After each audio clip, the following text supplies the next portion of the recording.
Pendant 10 ans, mon père a répété que mon travail consistait à jouer à l'ordinateur. À chaque fête de famille, il riait et disait « Trouve un vrai métier ». Le mois dernier, il m'a appelé en pleurant.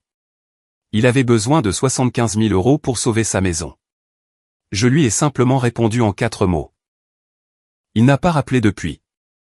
Bonjour à tous, je m'appelle Mathieu. J'ai 34 ans et je dois vous raconter comment 4 mots ont tout changé entre mon père et moi. 4 petits mots, c'est tout. Et honnêtement, je n'avais même pas prévu de les prononcer. Ils sont simplement sortis, comme la vérité a tendance à le faire quand on la ravale depuis une décennie. Mais j'anticipe.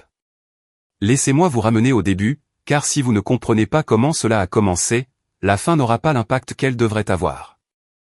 J'ai grandi dans une petite ville du Puy-de-Dôme appelée Beaumont. La population tournait autour de 11 000 habitants.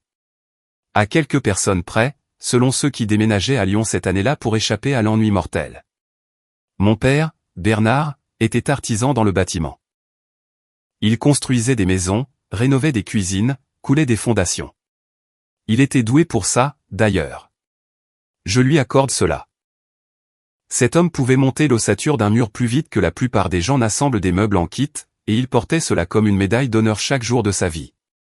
Pour lui, le vrai travail signifiait avoir des callosités aux mains et mal au dos à 17 heures. Si vous n'étiez pas physiquement épuisé, vous ne travailliez pas vraiment. C'était l'évangile selon Bernard. Ma mère, Sylvie, est décédée quand j'avais 14 ans.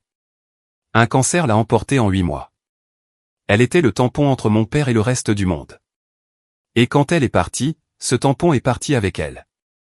Papa n'est pas devenu méchant à proprement parler, mais il est devenu dur. Comme si quelqu'un avait pris toute la douceur qui restait en lui et l'avait poncé jusqu'à ce qu'il n'en reste rien. Il s'est jeté à corps perdu dans le travail et il s'attendait à ce que moi et mon frère aîné, Thomas, fassions de même. Maintenant, Thomas, c'était l'enfant prodige. De 2 ans mon aîné, bâti comme un joueur de rugby, il a suivi papa directement sur les chantiers. À 18 ans, il dirigeait une équipe pour l'entreprise de papa. À 22 ans, il était le bras droit de notre père. Ils étaient comme une machine de propagande à 2 pour le travail manuel. À chaque dîner, à chaque fête, à chaque appel téléphonique, il n'était question que des contrats qu'ils avaient décrochés, des maisons qu'ils avaient rénovées, de l'argent qu'ils gagnaient. Et écoutez, je respectais cela. Je le respecte toujours. Le bâtiment est un travail rude et honnête, et je ne l'ai jamais méprisé une seule fois. Mais ce n'était pas pour moi. Et c'est là que les problèmes ont commencé. J'ai toujours été le marginal de la famille. Pendant que Thomas apprenait à manœuvrer une pelleteuse à 16 ans, j'étais dans ma chambre à m'apprendre à coder. J'avais trouvé un vieux tutoriel en ligne pour créer des sites internet quand j'avais environ 13 ans, et il y a eu un déclic. C'était comme si mon cerveau avait attendu ce langage et soudain, je le parlais couramment. Je suis passé du HTML au Python, puis au JavaScript, avant de me lancer dans l'architecture de bases de données et le développement de systèmes complexes. Au moment d'obtenir mon baccalauréat, j'avais déjà créé 3 sites pour des commerces locaux, facturant 200 € l'unité, ce qui semblait être une fortune pour un gamin de 17 ans à Beaumont. Papa pensait que c'était une phase. Il l'a dit textuellement. Assis à la table de la cuisine lors de ma dernière année de lycée, je lui ai dit que je voulais étudier l'informatique à l'université Claude Bernard à Lyon. Il a posé sa fourchette, m'a regardé comme on regarderait un chien portant un minuscule chapeau, et a dit « ça te passera ». Puis il s'est remis à manger son rôti de bœuf comme si je n'avais pas parlé. Ça ne m'est pas passé. Je suis entré à l'université, j'ai contracté un prêt étudiant garanti par l'État parce que papa avait été très clair sur le fait qu'il ne financerait pas un diplôme pour jouer sur un ordinateur. Ses propres mots. Ces mots exacts allaient me suivre pendant la décennie suivante de ma vie comme une ombre dont je ne pouvais me défaire.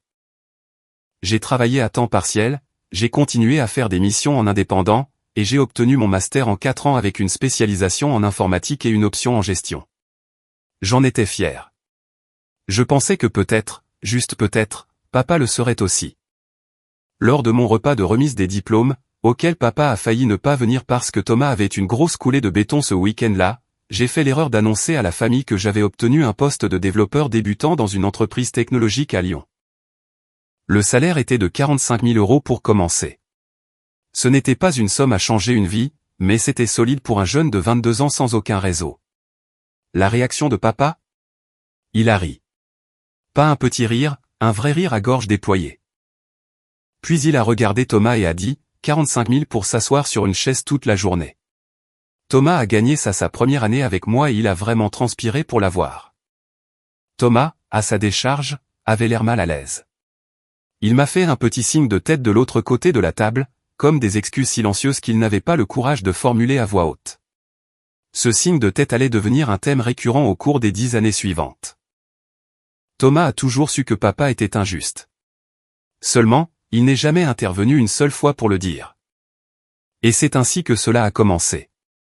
À chaque repas de Pâques, à chaque Noël, à chaque déjeuner dominical aléatoire auquel on me culpabilisait pour assister, la routine était la même.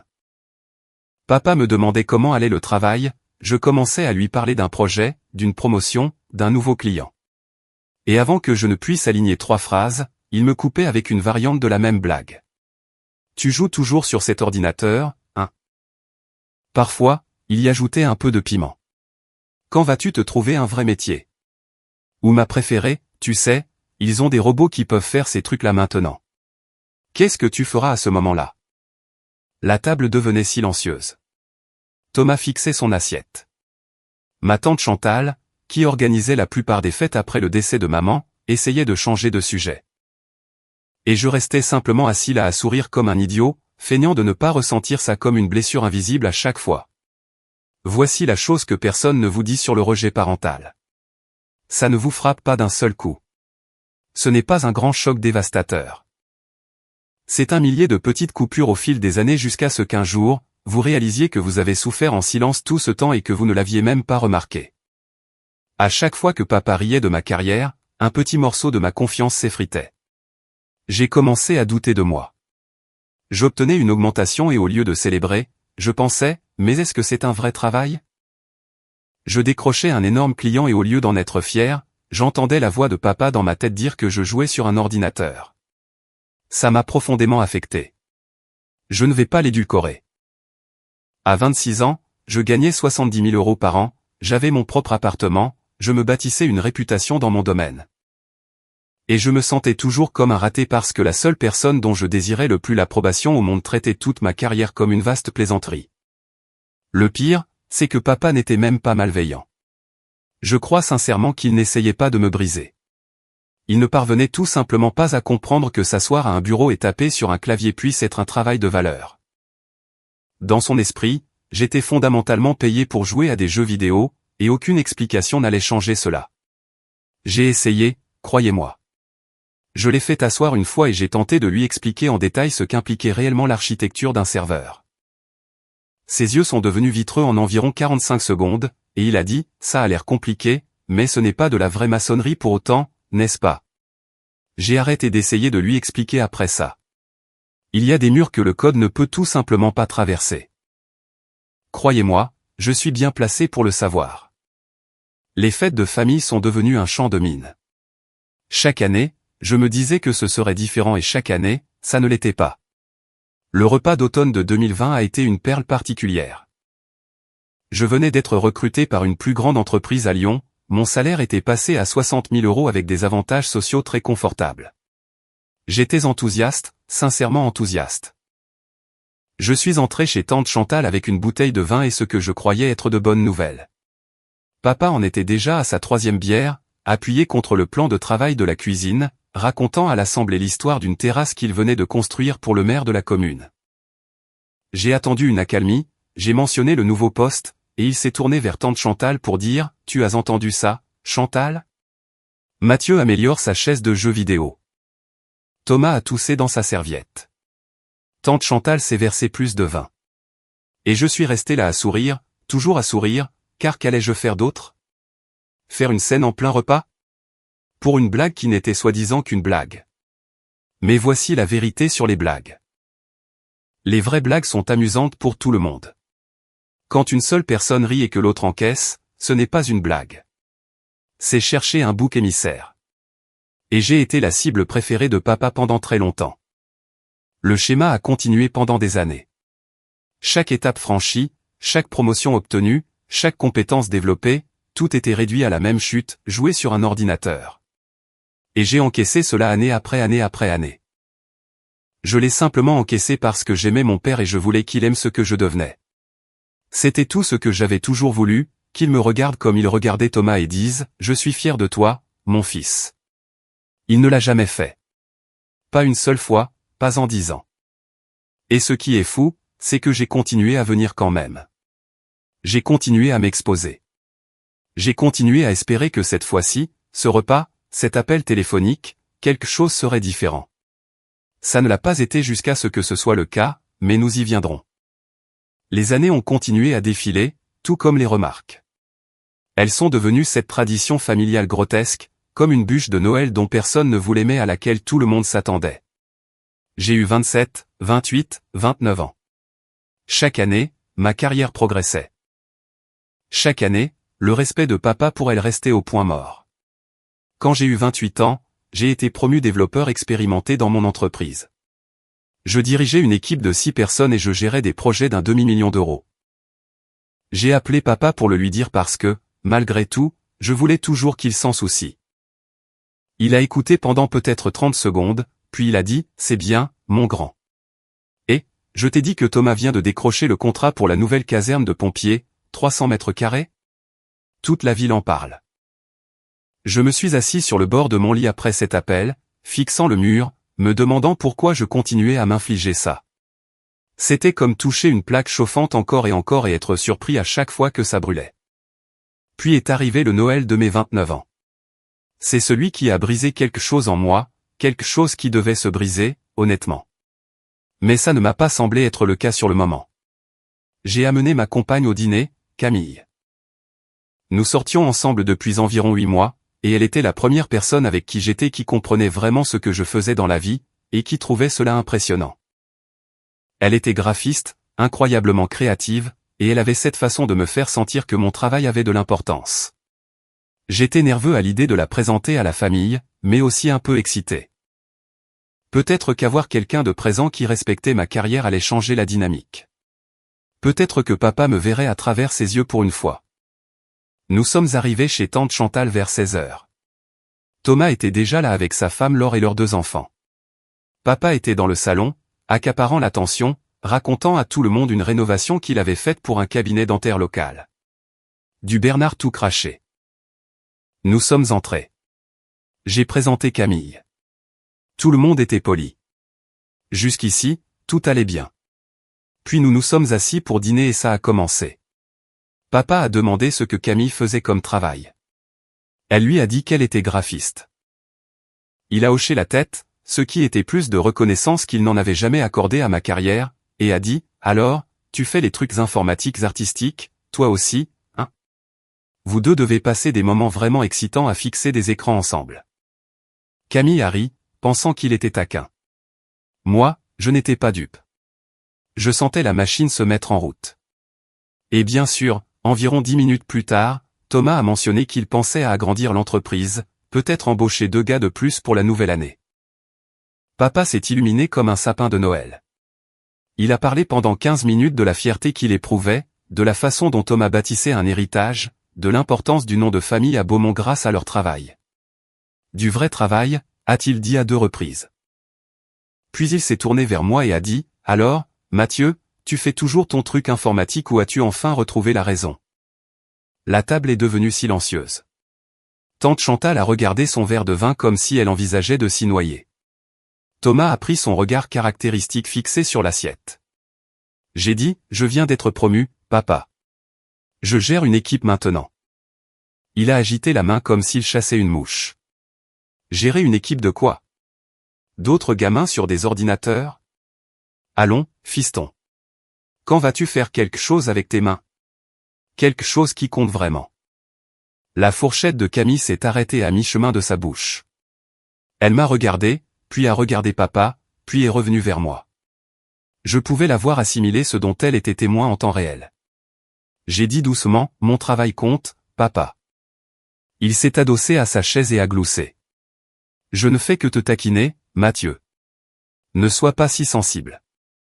Ça a toujours été ton problème. Trop sensible. Thomas n'a jamais eu ce problème. Et c'était là. La comparaison. Toujours la comparaison. Je n'étais pas simplement rejeté. J'étais mesuré à Thomas et jugé insuffisant. Non pas à cause de quelque chose de concret, mais parce que mon travail ne salissait pas les mains de papa. Camille s'est excusée pour aller aux toilettes. Quand elle est revenue, je voyais qu'elle avait pleuré, ce qui m'a déconcerté parce que c'était moi qui étais humilié. Plus tard, elle m'a dit qu'elle avait pleuré parce que voir quelqu'un qu'elle aimait se faire rabaisser par son propre père, et simplement rester assis là à l'encaisser, était l'une des choses les plus tristes qu'elle ait jamais vues. Cela m'a frappé plus durement que tout ce que papa avait jamais dit. Le trajet en voiture pour rentrer vers Lyon a été silencieux pendant les 10 premières minutes. Puis Camille a dit quelque chose qui a changé ma vie. Elle a dit, « Mathieu, je dois te demander quelque chose et j'ai besoin que tu réfléchisses vraiment avant de répondre. Pourquoi continues-tu à y retourner ?» J'ai ouvert la bouche. Rien n'est sorti. Parce que je n'avais pas de réponse. Pas de bonne réponse. Aucune qui ait le moindre sens. Elle a repris, « Tu es brillant. Tu es talentueux. Tu construis quelque chose d'incroyable avec ta carrière. Et chaque fois que tu vas à cette table, tu le laisses t'en enlever un petit morceau. » C'est mon père, ai-je murmuré. Elle a répondu, « Ce n'est pas une raison. C'est une excuse. Je ne sais pas si quelqu'un t'a déjà tendu un miroir pour te montrer quelque chose sur toi-même que tu essayais de fuir, mais on a l'impression d'être percuté par un camion de vérité. » Je n'ai pas pu respirer pendant une seconde parce qu'elle avait raison. J'avais laissé papa muser à petit feu pendant des années, et je l'avais justifié par ces simples mots. C'est mon père. Comme si le fait de partager de l'ADN était une autorisation pour que quelqu'un te fasse te sentir minuscule. Cette nuit-là, j'ai pris une décision. Je n'allais pas affronter papa. Je n'allais pas faire de scène, ni couper les ponts, ni écrire une lettre dramatique. J'allais juste arrêter de m'en soucier. J'allais construire ma vie si grande et si solide que son opinion ne pourrait plus l'atteindre. J'allais devenir indéniable. Pas pour lui. Pour moi. J'aimerais pouvoir vous dire que la transition s'est faite en douceur. Ça n'a pas été le cas. L'année suivante a été rude. Je me suis mis en retrait des événements familiaux, ce que papa n'a même pas remarqué au début car, soyons honnêtes, je n'étais de toute façon jamais celui auquel il prêtait attention. Mais Thomas l'a remarqué. Il m'a appelé à quelques reprises, disant, « Papa demandait pourquoi tu n'étais pas venu au repas de Pâques. » J'ai dit à Thomas que j'étais débordé par le travail. Il a dit, « Papa pense que tu boudes. » J'ai répondu, « Papa peut penser ce qu'il veut. » C'était une phrase nouvelle pour moi. Elle avait le goût de la liberté. Pendant ce temps, au travail, quelque chose changeait. Je faisais des missions en indépendant à côté depuis des années, surtout de petites choses. Mais vers cette époque, j'ai décroché un contrat avec une entreprise de logistique de taille moyenne qui avait besoin d'une refonte complète de son système de gestion des stocks. C'était un gros travail, bien plus grand que tout ce que j'avais abordé en solo. Mais je l'ai accepté et j'ai assuré. Le système que j'ai construit leur a fait économiser environ 200 000 € au cours de la première année rien que grâce aux améliorations d'efficacité. Le bouche-à-oreille a fonctionné. Dans le monde de la technologie, la réputation fait tout. Un client satisfait le dit à un autre, qui le dit à un autre, et soudain votre téléphone sonne plus souvent qu'il ne se tait. Au moment d'avoir 30 ans, j'avais une vraie décision à prendre. Rester à mon poste salarié où j'étais à l'aise et respecté, ou faire le grand saut et créer ma propre structure. Camille, qui était alors ma fiancée, m'a regardé de l'autre côté de notre minuscule table de cuisine et a dit, « Tu es prêt pour ça depuis 2 ans. La seule personne qui ne le sait pas, c'est toi. » Alors j'ai sauté le pas. J'ai monté ma société. Et pendant les 3 premiers mois, j'ai cru avoir fait la plus grosse erreur de ma vie. Être à son compte semble séduisant jusqu'à ce que vous soyez assis seul dans un bureau à domicile à 2 heures du matin, à manger une part de pizza froide au-dessus de votre clavier. En vous demandant si vous venez de torpiller tout votre avenir financier parce que vous vouliez prouver quelque chose à un homme qui ne vous l'a jamais demandé. Ces 3 premiers mois ont été brutaux. Mes 2 premiers clients potentiels ont fait faux bond. L'un a été racheté par un grand groupe et a gelé tous ses nouveaux projets. L'autre a tout simplement fait le mort. Il a carrément disparu. J'ai envoyé 4 courriels de relance qui ont été engloutis dans le néant. J'ai commencé à me demander si le néant n'était pas l'endroit où ma carrière se dirigeait aussi. Camille a continué son travail de design, ce qui nous a maintenus à flot, mais je pouvais voir le stress sur son visage même quand elle essayait de le cacher. Elle n'a pas dit une seule fois « je te l'avais bien dit », ni suggéré que je retourne à mon ancien poste. Elle n'arrêtait pas de dire « laisse-toi du temps ». Je ne méritais pas un tel niveau de patience, mais j'en étais reconnaissant chaque jour. Le point le plus bas a été atteint au bout de 2 mois et demi. Je vérifiais les comptes de l'entreprise, calculant combien de temps nous pourrions survivre si rien ne se concrétisait, et mon téléphone a sonné. C'était Thomas. Il a dit que papa organisait un grand méchoui pour son 60e anniversaire et voulait savoir si je venais. J'ai failli dire non. Failli. Mais un mélange de culpabilité et d'obligation, et ce stupide petit garçon en moi qui voulait toujours que son père soit fier, m'a poussé à dire oui. La plus grosse erreur que j'avais commise depuis la fois où j'avais essayé d'installer Linux sur un grille-pain comme défi à l'université. Ne demandez pas. Le repas avait lieu chez papa. La même maison où j'ai grandi. La même peinture écaillée sur le porche qu'il disait toujours vouloir réparer mais qu'il ne faisait jamais. Ironique pour un artisan, mais c'est papa. Les cordonniers sont les plus mal chaussés et la maison du maçon n'a pas de gouttière fonctionnelle. Je suis entré et c'était la foule habituelle. Thomas et Laure, leurs enfants courant partout comme de minuscules et magnifiques tornades. Tante Chantal, quelques collègues de chantier de papa, et papa lui-même debout près du barbecue avec une bière à la main et cet air sur son visage comme s'il possédait toute la ville, ce qui, pour être juste, était un peu le cas puisqu'il avait construit quelques-uns des bâtiments. Camille était avec moi. Elle m'a serré la main avant que nous n'entrions, ce qui était sa façon de dire « Je suis là pour toi, mais d'ailleurs pourquoi sommes-nous ici ?» En l'espace de 20 minutes, papa a trouvé son ouverture. Un de ses collègues de travail, un type nommé René, qui avait un visage de morse rougi par le soleil, m'a demandé ce que je faisais. Avant que je puisse répondre, papa est intervenu. Notre Mathieu ici gagne sa vie en jouant sur son ordinateur. C'est pas vrai, fiston? Puis il a ri et René a ri, et je suis resté là, tenant une assiette en carton remplie de taboulés, me demandant à quel moment il était devenu acceptable d'humilier son propre enfant en guise de divertissement. Mais cette fois-ci, quelque chose était différent. Je ne me suis pas dégonflé. Je n'ai pas ri avec eux. J'ai juste regardé papa et j'ai dit, en fait, je dirige ma propre entreprise de développement de logiciels. Papa a haussé les sourcils. Oh, une entreprise maintenant, vraiment? Comment ça marche? Tu gagnes déjà de l'argent? La vérité, c'est qu'à cet instant précis, je rentrais à peine dans mes frais. Mais je l'ai regardé droit dans les yeux et j'ai dit, je construis quelque chose. Ça prend du temps. Il a ricané. Construire quelque chose avec du code.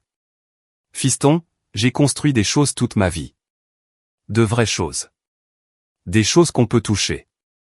Des choses qui gardent les gens au sec quand il pleut. Ce que tu fais est simplement. Il a agité la main en l'air. Invisible. J'ai posé mon assiette. La main de Camille a trouvé mon dos. J'ai dit très calmement, je pense que nous allons y aller, papa. Joyeux anniversaire. Il m'a interpellé pendant que je sortais. Oh, allez, Mathieu. Ne sois pas dramatique. Je ne fais que plaisanter. Je ne me suis pas retourné.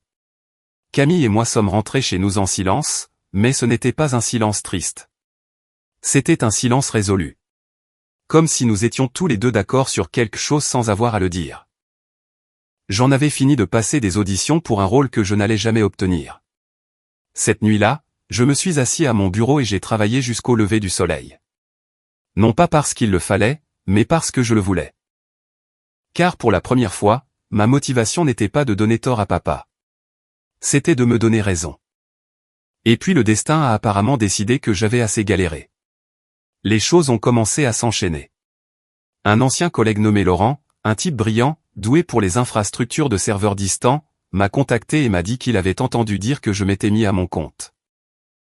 Il voulait s'associer sur un projet pour une jeune entreprise innovante du secteur de la santé qui avait besoin d'un système de gestion des patients sur mesure. Le contrat s'élevait à 110 000 €. Nous l'avons divisé à 60-40 puisque je faisais le gros du travail d'architecture. Nous avons livré en avance. Le client était ravi. Ils nous ont recommandé à une autre clinique, puis à une autre. En moins de 6 mois, je suis passé de la dégustation de pizza froide dans l'obscurité à la gestion d'une entreprise solide. J'ai embauché Laurent à temps plein, puis j'ai recruté une développeuse d'interface utilisateur nommée Alice, qui pouvait faire en sorte qu'un portail visuel semble avoir été conçu par des orfèvres du numérique. À nous trois, nous étions une machine. Au moment d'avoir 31 ans, ma société rapportait un peu plus de 370 000 € de chiffre d'affaires annuel. Pas que des bénéfices, évidemment, mais je me versais personnellement environ 150 000 € après les charges et les salaires. Plus d'argent que je n'aurais jamais imaginé gagner. Plus d'argent que l'entreprise de maçonnerie de papa et Thomas n'en dégageait lors d'une bonne année, bien que je ne le sache pas à l'époque. Camille et moi nous sommes mariés cet automne-là. Une petite cérémonie civique, 30 personnes dans un domaine près de Lyon. Je n'ai pas invité papa. Je l'ai dit à Thomas. Et Thomas a dit qu'il comprenait, ce qui m'a surpris. Il a dit, je sais qu'il est dur avec toi, Mathieu. Je lui ai dit de te laisser tranquille. Il n'écoute pas. J'ai apprécié que Thomas dise cela, même si c'était environ 8 ans trop tard. La vie était belle. Les affaires se développaient.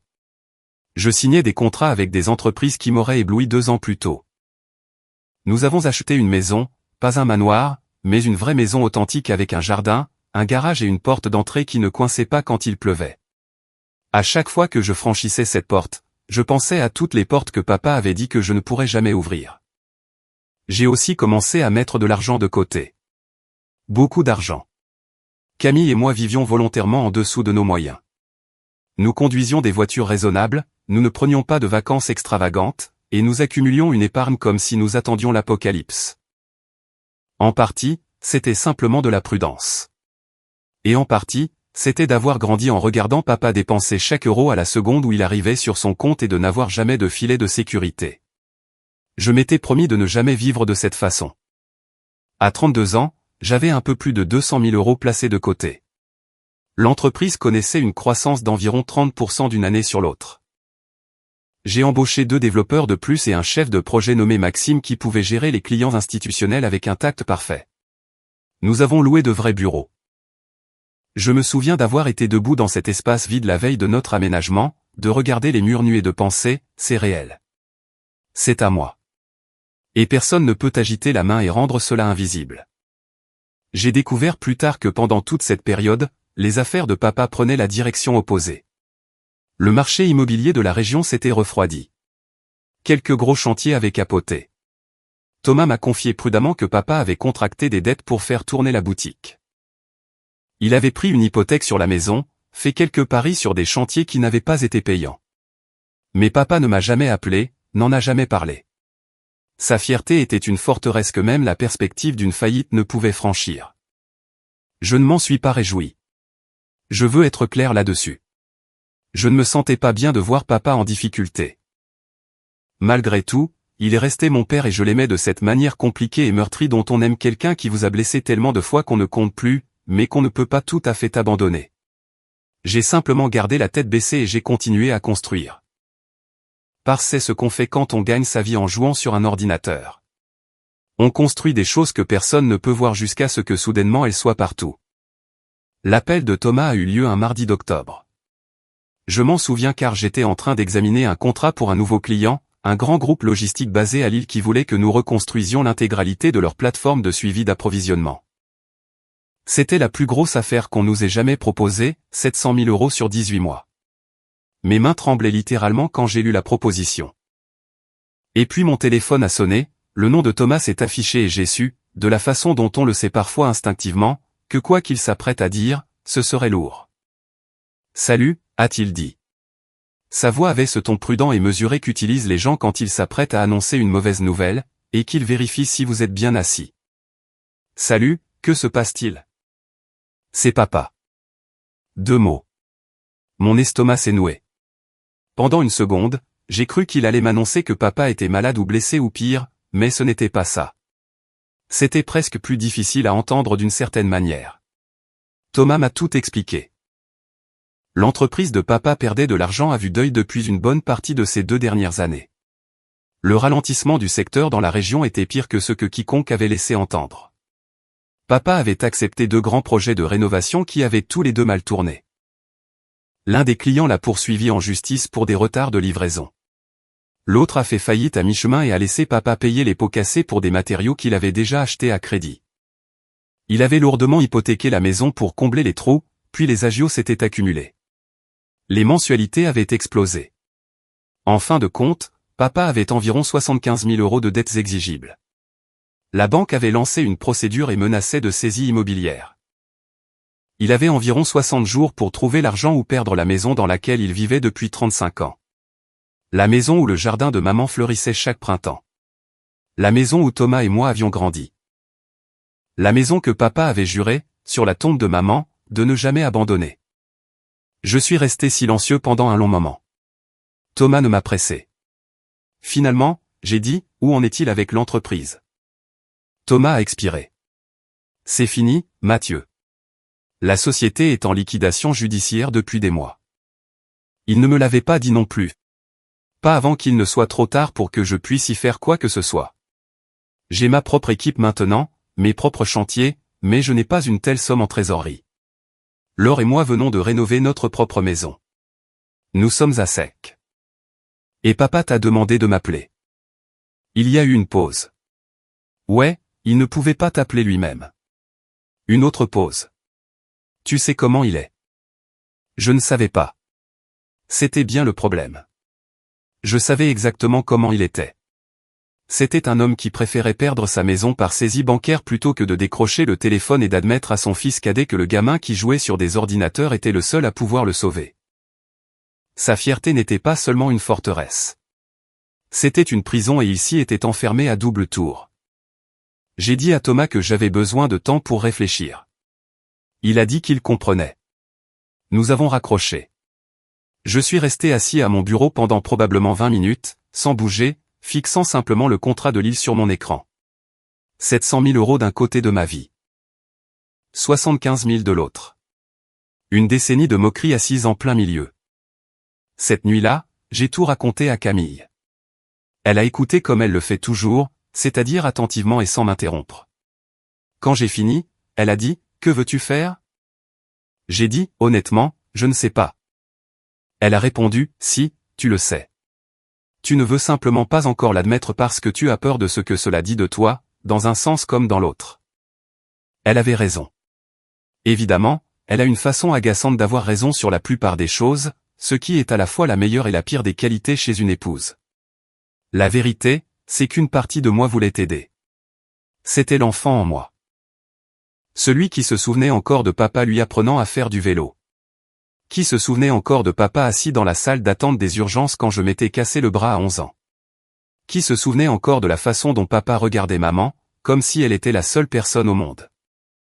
Cette version de papa a existé autrefois.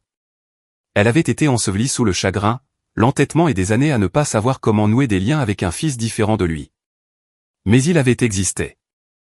Et une autre partie de moi, celle qui avait été rejetée, rabaissée et moquée pendant 10 ans, voulait le laisser se débrouiller seul. Le laisser voir ce que l'on ressent quand la chose sur laquelle on s'est appuyé toute sa vie s'effondre et que personne n'est là pour vous rattraper. De la même manière que je me sentais chaque fois qu'il balayait d'un revers de main mes accomplissements comme s'ils n'étaient rien. J'ai laissé reposer cela pendant 3 jours. Je n'ai pas rappelé Thomas. Je n'ai pas appelé papa. Je suis simplement allé travailler, je suis rentré à la maison, j'ai embrassé ma femme, et j'ai porté ce poids comme une enclume sur la poitrine. Le 3e jour, Camille m'a fait asseoir et a dit quelque chose qui a tout recadré. Elle a dit, « Mathieu, ce n'est pas vraiment une question d'argent. L'argent, tu l'as. Il s'agit du fait que ton père n'a jamais reconnu une seule fois ce que tu as construit. Et que maintenant il a besoin de la chose dont il s'est moqué pour le sauver. La question n'est pas de savoir si tu as les moyens d'aider. C'est de savoir s'il a le courage d'arrêter de faire semblant. » Et juste comme ça, j'ai su ce que j'allais faire. Je n'ai pas appelé Thomas. J'ai appelé papa directement. C'était la première fois que je composais son numéro depuis plus d'1 an. Ça a sonné 4 fois, et j'ai failli raccrocher, mais ensuite il a décroché. Sa voix semblait plus vieille que dans mes souvenirs. Fatiguée, comme celle d'un homme qui a porté un fardeau pendant trop longtemps et qui a finalement épuisé ses forces. Mathieu. Salut, papa. Silence. Je pouvais l'entendre respirer. Je pouvais entendre la télévision allumée en fond. Un jeu télévisé. Je l'imaginais dans son fauteuil relax, le même qu'il avait depuis que j'étais au lycée. dans ce salon avec l'étagère de guingois qu'il n'avait jamais réparée parce qu'il réparait toujours les maisons des autres à la place. Thomas me l'a dit, ai-je dit, à propos de la maison. Plus de silence, puis, très doucement, je ne lui ai pas demandé de t'appeler. Si, tu l'as fait, papa. Il n'a pas argumenté. Ça m'a tout dit. Bernard, l'homme qui débattait de tout, de la politique à la bonne façon de cuire un steak, n'avait rien à dire. La combativité l'avait quitté. Puis il l'a dit. La chose que j'attendais d'entendre depuis 10 ans et aussi la chose que je ne voulais jamais entendre en raison des circonstances qui l'entouraient. Il a dit, j'ai besoin d'aide, Mathieu. J'ai besoin d'environ 75 000 € où la banque va saisir la maison. Je sais que je n'ai aucun droit de te le demander. Je sais que j'ai été. Sa voix s'est estompée. Tu as été quoi, papa? Je n'étais pas cruel. J'avais besoin de l'entendre le dire. Après une décennie de moquerie, j'avais besoin de ces mots, mais il n'y arrivait pas. Il ne pouvait pas le nommer. Il ne pouvait pas dire j'ai été dédaigneux ou j'ai été injuste ou j'ai eu tort. Au lieu de cela, il a dit, j'ai été dur avec toi. Je le sais. Dur avec moi? Comme s'il avait été un entraîneur exigeant au lieu d'un père qui se moquait du travail de la vie de son fils pour faire rire l'assemblée lors des repas. Dur avec moi. J'ai failli rire. Au lieu de ça, j'ai serré le téléphone si fort que mes jointures ont blanchi et j'ai pris une grande inspiration. Et puis j'ai prononcé les 4 petits mots qui vivaient dans ma poitrine depuis des années, attendant patiemment leur moment. J'ai dit, trouve un vrai métier. Le silence qui a suivi a été la chose la plus bruyante que j'ai jamais entendue. Je voudrais vous dire que je me suis senti puissant à ce moment-là. Qu'une vague de satisfaction m'a envahi. Mais je mentirais. Après avoir prononcé ces 4 mots, j'ai eu l'impression que j'allais avoir la nausée. Mes mains tremblaient. Parce que dire cela à son père, même un père qui l'a mérité, va à l'encontre de tous les instincts que l'on possède. Même en tant qu'homme adulte, une part de vous a toujours 7 ans et lève les yeux vers son père comme s'il était la personne la plus grande et la plus forte du monde. Papa n'a rien dit pendant ce qui m'a semblé être une bonne minute. Puis il a dit, je vois. 4 mots, plat, vide. Et puis il a raccroché. J'ai posé le téléphone et je suis resté assis là. Camille est entrée dans la pièce, a jeté un œil à mon visage et s'est assise à côté de moi sans dire un mot. Elle a juste posé sa main sur mon bras et est restée là. Pendant 2 jours, je n'ai rien entendu. Aucun appel de papa. Aucun appel de Thomas. Silence radio depuis Beaumont. Je suis allé travailler, j'ai signé le contrat de Lille, ce qui aurait dû être le moment le plus heureux de ma vie professionnelle, et je n'ai presque rien ressenti. Parce que la vengeance n'a pas le goût que l'on imagine. Elle a un goût de cendre et de la terrible certitude que l'on vient de blesser quelqu'un qui nous a blessés et que maintenant, il y a 2 personnes meurtries au lieu d'une seule. Le 3e jour, Thomas a appelé. Il a été silencieux au début, puis a dit, « Papa m'a dit ce que tu as dit. » Ouais. Il est assis dans son fauteuil depuis 2 jours.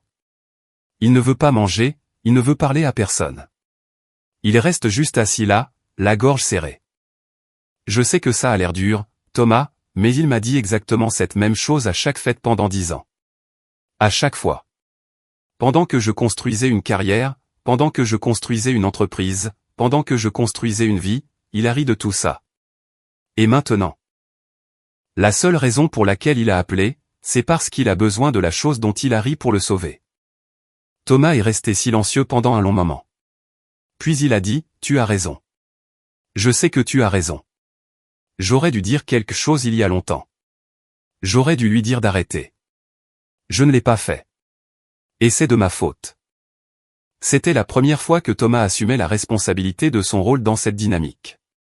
8 ans à fixer des assiettes et à faire des signes de tête silencieux, et il finissait par l'assumer. Je ne vais pas prétendre que ça a tout arrangé, mais ça signifiait quelque chose. Ça signifiait beaucoup, en fait. J'ai dit, je ne vais pas le laisser perdre la maison, Thomas. Il a fait une pause. Quoi? J'ai dit que je n'allais pas le laisser perdre la maison de maman, mais je ne vais pas non plus me contenter de faire un virement. S'il veut mon aide, il y a des conditions et il va les entendre de ma bouche, en personne. J'ai pris la route jusqu'à Beaumont ce samedi-là, 3 heures sur l'autoroute avec rien d'autre que mes pensées et une émission audio sur la fabrication du pain au levain au XIIIe siècle que Camille avait préparé, parce qu'elle disait que j'avais besoin de quelque chose de calmant. Elle n'avait pas tort. Il y a quelque chose de profondément apaisant à apprendre comment les moines préparaient leurs pâtes. Je me suis garé devant la maison de papa vers midi. L'endroit avait l'air fatigué, la peinture s'écaillait plus que dans mes souvenirs. Les gouttières ne tenaient que par pure obstination. Le jardin où maman avait l'habitude de faire pousser des tomates n'était plus que de la terre. Je suis resté assis dans la voiture pendant quelques minutes, puis j'ai monté les marches du porche et j'ai frappé. Papa a ouvert. Il avait l'air d'avoir vieilli de 5 ans en 2 semaines. Ses yeux étaient rouges. Ses épaules, qui avaient toujours été carrées comme s'il était prêt à combattre le monde entier, étaient affaissées. Il m'a regardé et je pouvais le voir essayer de trouver sa voix, essayer de retrouver cette arrogance, cette armure qu'il avait portée pendant si longtemps. Ce n'était plus là. Elle s'était finalement fissurée. « Je peux entrer ?» ai-je dit. Il s'est écarté sans un mot. Je suis entré dans le salon. Les mêmes meubles, la même étagère de guingois, le même fauteuil. Je me suis assis sur le canapé et il s'est assis dans son fauteuil et nous nous sommes regardés à travers cette petite pièce comme 2 personnes se tenant de part et d'autre d'un canyon. J'ai parlé le premier. « Papa, je vais t'aider avec la banque.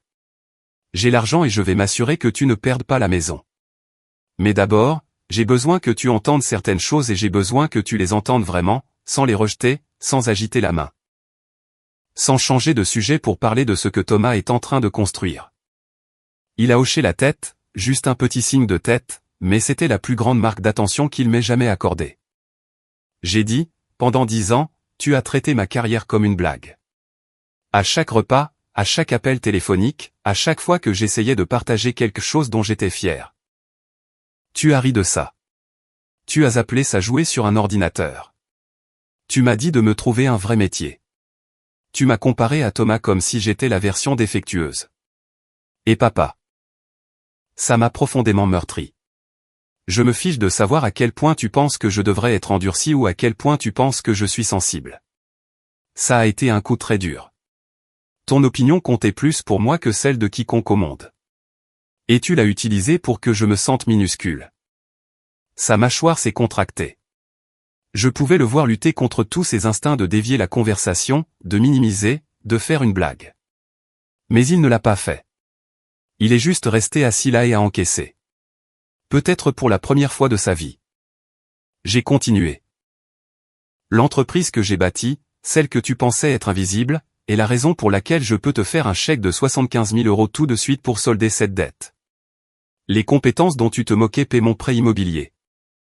Emploie 8 personnes et viennent de décrocher un contrat d'une valeur de 700 000 €. J'ai construit cela avec un ordinateur et c'est aussi réel que n'importe quoi que tu aies jamais monté, coulé ou martelé. Il y avait des larmes sur son visage. Bernard, l'homme qui n'avait pas pleuré depuis les funérailles de maman, avait des larmes qui coulaient sur ses joues et il n'essayait même pas de les cacher. Il a dit, la voix brisée, je sais. Je sais que ça l'est. Je le sais depuis un moment. Je ne savais juste pas comment le dire. Tu aurais pu simplement arrêter de faire ces blagues, papa. Ça aurait été suffisant. Il a craqué alors. Vraiment craqué. Il a enfoui son visage dans ses mains, ses épaules ont tremblé et il a dit, je suis désolé. Je suis tellement désolé, Mathieu.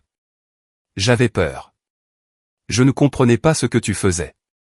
Et au lieu d'essayer d'apprendre, je m'en suis moqué parce que c'était plus facile que d'admettre que mon propre fils était plus intelligent que moi. C'est la vérité.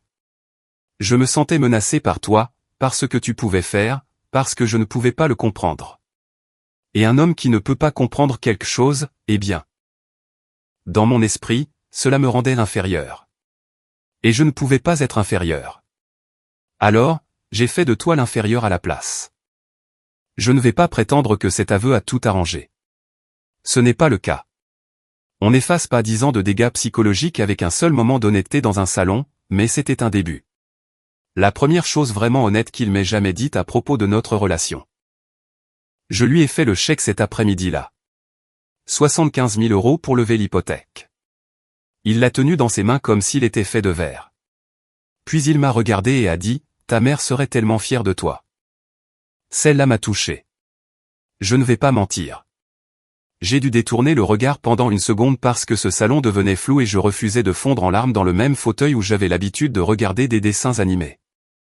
Voici où en sont les choses maintenant. C'était il y a environ 4 mois. Papa a sauvé la maison et réglé ses affaires avec la banque. Il a pris sa retraite, ce qui était probablement attendu depuis longtemps étant donné que ses genoux craquent comme du bois sec à chaque fois qu'il se lève. Thomas et moi sommes plus proches que nous ne l'avons jamais été. Il m'appelle toutes les 2 semaines maintenant. Pas pour parler de papa, ni de drame, juste pour discuter de tout et de rien comme des frères devraient le faire. Papa et moi sommes dans ce que j'appellerais la phase de reconstruction. Nous nous parlons au téléphone environ une fois par semaine. Les conversations sont courtes et un peu maladroites, comme 2 personnes apprenant une nouvelle langue ensemble. Il me pose des questions sur mon travail maintenant. Vraiment. Il m'a posé des questions la semaine dernière. Il a dit, ce truc à Lille, c'est le gros projet? Comment ça se passe? Et j'ai failli tomber de ma chaise parce que Bernard n'avait jamais retenu un seul détail sur ma carrière. Il ne m'a pas interpellé depuis ce jour-là au téléphone. Le jour d'U trouve un vrai métier. Cette version particulière de notre relation, celle où il m'attaque pour se valoriser et où j'encaisse en silence, elle est morte et bon débarras. Camille dit que je devrais être fier de la façon dont j'ai géré la situation. Pas des 4 mots au téléphone, qu'elle juge justifié mais aussi peut-être un peu féroce, mais fier d'y être retourné. Fier de ne pas avoir laissé l'amertume l'emporter. Je ne sais pas si je suis fier exactement, mais je suis en paix. J'ai une femme qui me voit telle que je suis, une entreprise florissante, un frère qui a fini par se montrer présent, et un père qui essaie, avec un retard monstre, d'être le père que je méritais depuis le début. La maison de ma mère se dresse toujours dans cette rue de Beaumont, avec sa peinture écaillée et son étagère de guingois. Et quelque part à l'intérieur, un homme de 61 ans apprend pour la première fois que les choses que l'on ne peut pas voir avec les yeux, le code, la logique, l'architecture invisible qui maintient le monde numérique uni, sont tout aussi réelles que le béton et l'acier. Peut-être même plus réelles. Parce qu'on peut démolir un bâtiment, mais on ne peut pas démolir quelqu'un qui a refusé d'arrêter de construire, peu importe le nombre de fois où on lui a dit que ce qu'il fabriquait n'était pas réel. Commentaire, j'espère sincèrement que ce récit a fait l'écho en vous d'une manière particulière. La vie nous montre souvent que notre valeur ne dépend jamais du regard des autres, même s'il s'agit de nos propres proches. Apprendre à poser des limites claires est un acte de respect essentiel envers soi-même et non une marque d'insensibilité. Vous avez le droit de protéger votre dignité tout en restant une personne capable de compassion et de générosité. Le vrai courage réside dans cette capacité à transformer une blessure passée en une opportunité d'évolution personnelle. Ne laissez jamais personne minimiser vos efforts ou la passion que vous investissez chaque jour dans vos projets. La réconciliation demande une grande honnêteté, mais elle commence avant tout par la paix que vous cultivez à l'intérieur de vous. Choisissez toujours d'être fier de votre parcours, car votre réussite est le fruit de votre seule persévérance. Je vous invite à chérir les liens qui vous poussent à grandir sans pour autant sacrifier votre intégrité. Prenez soin de votre lumière intérieure et de ceux qui croient sincèrement en vos rêves. Si vous avez aimé, n'oubliez pas de laisser un commentaire et de soutenir la chaîne en vous abonnant. À bientôt pour les prochaines stories.